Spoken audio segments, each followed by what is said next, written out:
Before we begin, make sure you're somewhere quiet. Turn off the lights.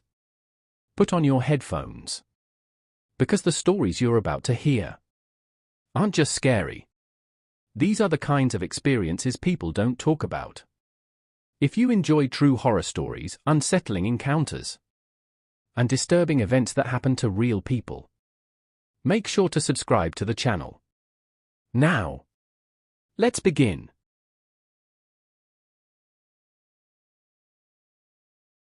I was active duty Army in 2016, stationed at a remote training installation that doesn't show up clearly on most maps. Even among soldiers, it was considered a dead-end post, the kind of place where nothing ever happened and time felt frozen. That should have been comforting. It wasn't. The base sat surrounded by miles of empty land. No towns. No highways. Just dirt roads, fencing, and long stretches of scrubland that went dark the moment the sun dropped below the horizon. At night, the silence out there felt heavy, like pressure on your ears. The first rule everyone learned was simple. Never wander alone after lights out. Officially, it was for safety. Unofficially, nobody wanted to explain why. I was a specialist at the time, assigned to night watch once or twice a week. It was a boring job: walk the perimeter, check fence lines, log movement, repeat. On my third week, my partner didn't show. I waited at the guard post for 15 minutes before calling it in. Command said there was a paperwork mix-up and I'd be running the watch solo. That should have been my first warning. The perimeter road was barely lit. Old floodlights cast weak yellow circles on cracked pavement, leaving long stretches of darkness between them. My boots echoed louder than they should have. About 30 minutes into the patrol, I noticed something odd. The radio. It wasn't transmitting static, it was breathing. At least, that's the closest way I can describe it. A faint rhythmic hiss. In.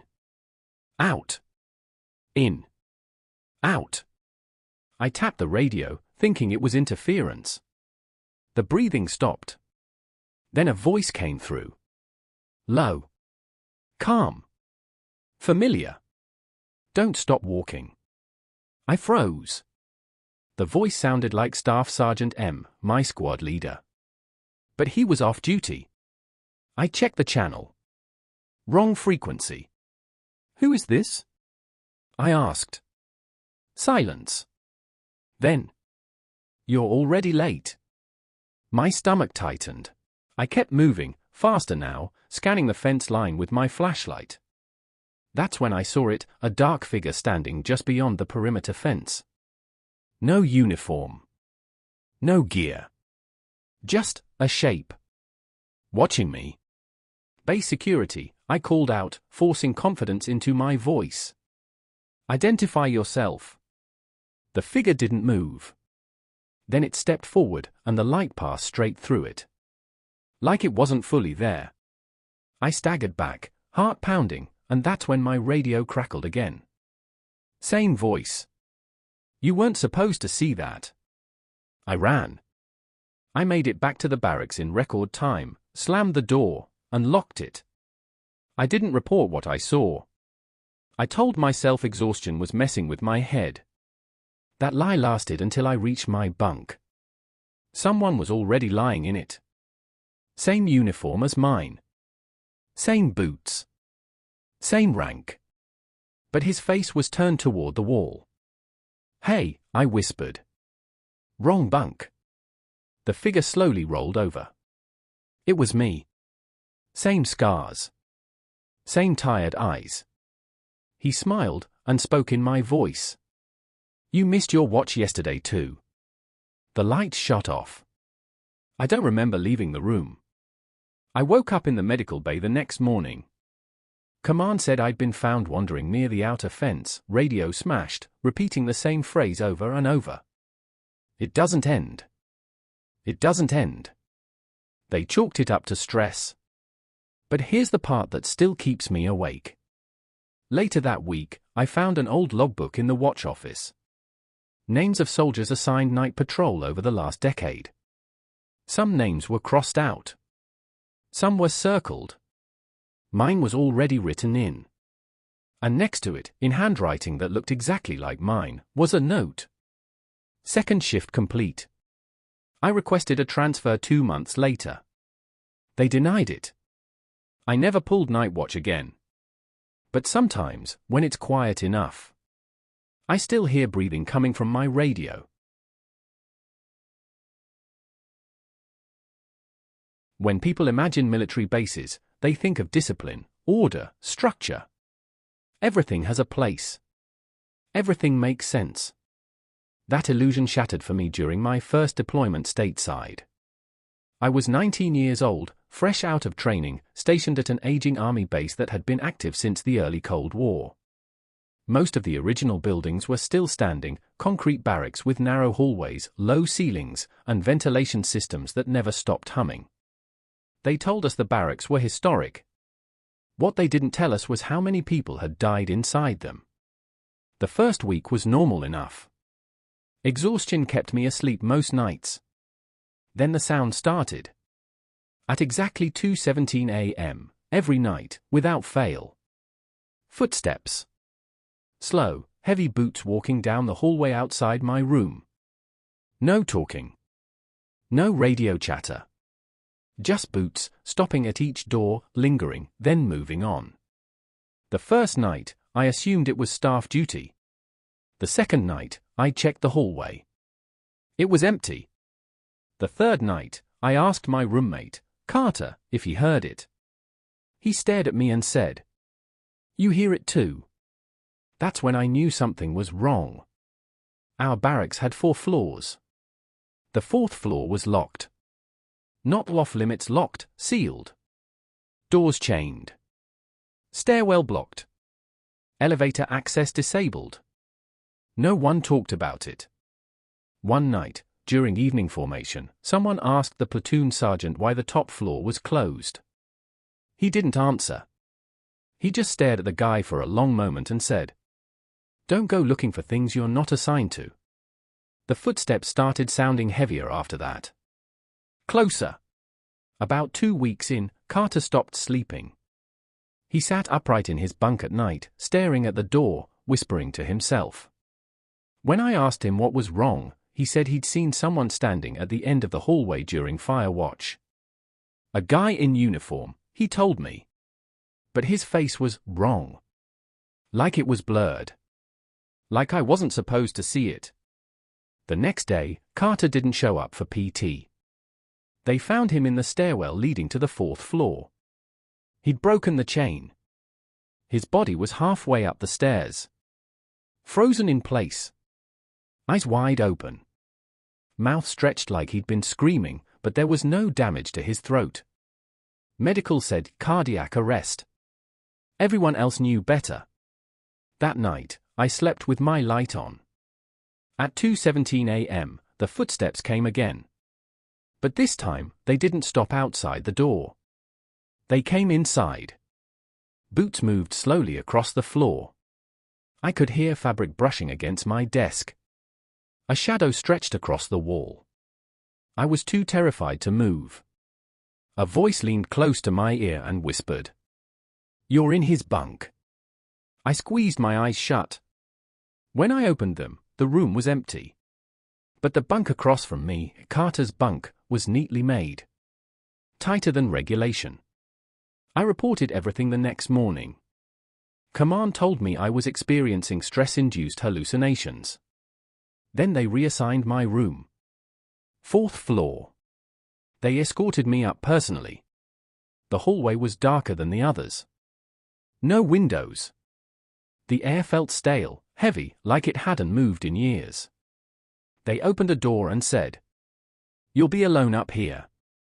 That should help. Before leaving, one of the NCOs paused and said quietly, "If you hear the footsteps, don't answer." That night, the footsteps never came. Instead, the wall started knocking. Slow. Deliberate. Like someone tapping from inside the concrete. At 2:17 a.m., every door on the floor opened at once. Empty rooms. Except mine. A man stood in the doorway. Faceless. Uniform outdated by decades. Rank insignia scratched off. He raised a hand and pointed behind me. "You missed formation," he said. I don't remember how I got out of that building. 2 days later, the 4th floor was resealed. Carter's name was removed from the roster. When I asked about him, a sergeant said, "We never had anyone by that name." I requested a transfer immediately. It was approved within hours. That base was shut down less than a year later. They said it was due to structural issues. But sometimes, when I'm trying to sleep, at exactly 2:17 a.m., I still hear boots walking down a hallway that no longer exists. During my 2nd year in the military, I was assigned to a remote training site in the desert. The place wasn't on most maps, just a scattering of concrete buildings, rusted towers, and an airstrip that hadn't been used in years. We were told it was for communications training. What they didn't tell us was why the old equipment was still plugged in. The base sat in what everyone called a dead zone. No cell service. No civilian radio. Even GPS glitched constantly. The only thing that worked perfectly was the military radio system. Old analog radios. Heavy. Scratched. Labels faded with age. Our instructor warned us on day 1. Only respond to assigned call signs. Nothing else. Someone laughed and asked why. The instructor didn't smile.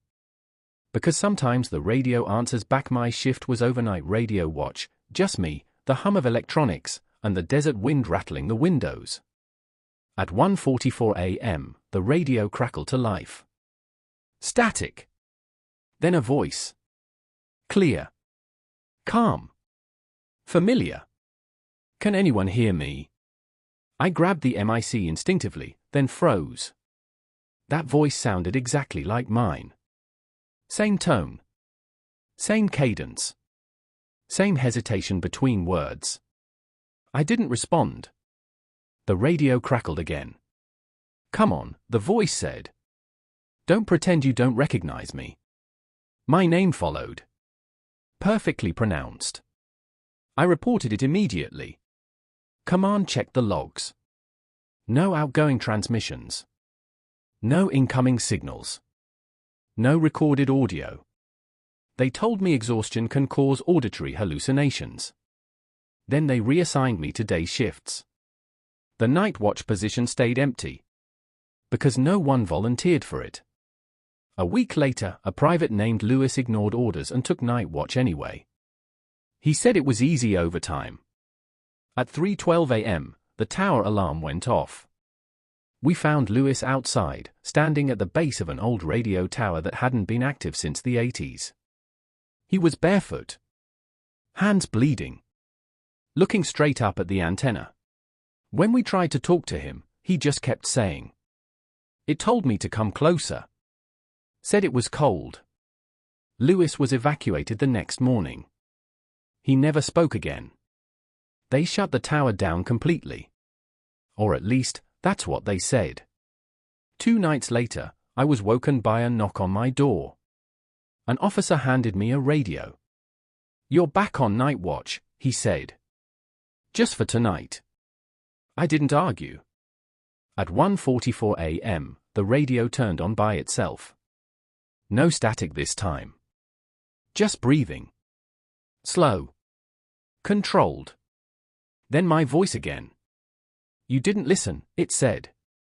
"So now I have to be louder." The radio dial began turning on its own. Frequencies flashing by too fast to follow. Suddenly, screaming. Dozens of voices overlapping. Men shouting coordinates. Crying. Begging. Laughing. All layered on top of each other. Then silence. A single voice returned. Not mine this time. "You're standing where it happened." The radio started playing something else. A recording. Gunfire. Shouting. Explosions. Then a calm voice reading names. Soldiers' names. Rank. Serial number. Time of death. I recognized some of them. They were listed as training accidents from decades ago. The final name was mine. With a date. Tomorrow. I left the room. The base was silent. No guards. No lights. No vehicles. Everyone was gone. Except the tower. Its red warning light was blinking. I don't remember deciding to walk toward it. But my feet moved anyway. Halfway there, the radio spoke again.